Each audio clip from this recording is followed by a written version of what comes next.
తిరుపతి జిల్లా ఎస్పీ పరమేశ్వరరెడ్డి ఆదేశాల మేరకు తిరుపతి జిల్లాలో 6 నేరస్తులపై ప్రివెంటివ్ డిటెన్షన్ చట్టం నమోదు చేసినట్లు పోలీసులు తెలిపారు.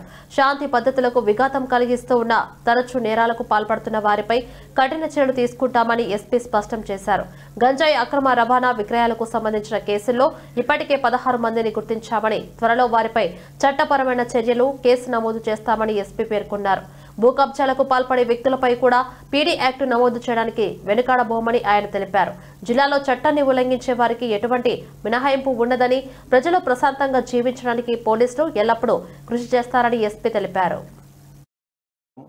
గాంజాలో రిపీటెడ్గా ఇన్వాల్వ్ అవ్వడం, పోక్సో లాంటి కేసెస్లో ఇన్వాల్వ్ అవ్వడం, వీరందరినీ ఐడెంటిఫై చేసి ఇప్పుడు ఒక 6 మెంబర్స్ని పీడీ యాక్ట్లో లోపలికి పంపడం జరిగింది. ఈ చర్య ద్వారా ఎవరైతే శాంతి భద్రతలకు విఘాతం కలిగిస్తూ రిపీటెడ్గా అఫెన్సెస్లో ఇన్వాల్వ్ అవుతారో వారిపై ఇంకా కొంత లిస్ట్ని ప్రిపేర్ చేసి తర్వాత కాలంలో వారిపై కూడా చట్టపరంగా ఈ పీడీ యాక్ట్ ఇంప్లిమెంట్ చేయడం జరుగుతుంది.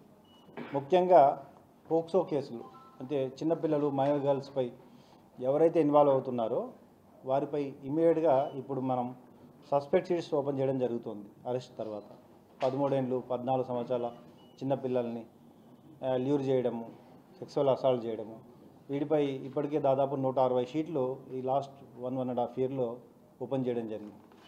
ఎవరైతే రిపీటెడ్గా రెండో కేసు ఇన్వాల్వ్ అయితే ఇమీడియట్గా పీడీ యాక్ట్ పెట్టడం జరుగుతుంది. అదేవిధంగా దాదాపు 16 కేసుల వరకు ఇప్పుడు ఇంకా 16 మందిని ఈ గాంజాలో ఐడెంటిఫై చేయడం జరిగింది జిల్లాలో. ఇవి అతి తొందరలో వారిపై కూడా పీడీ యాక్ట్ని నమోదు చేయడం జరుగుతుంది. వెరీ సూన్ వాళ్ళని కూడా లోపల పంపడం జరుగుతుంది. సో ఈ యాక్ట్ ద్వారా వాళ్ళని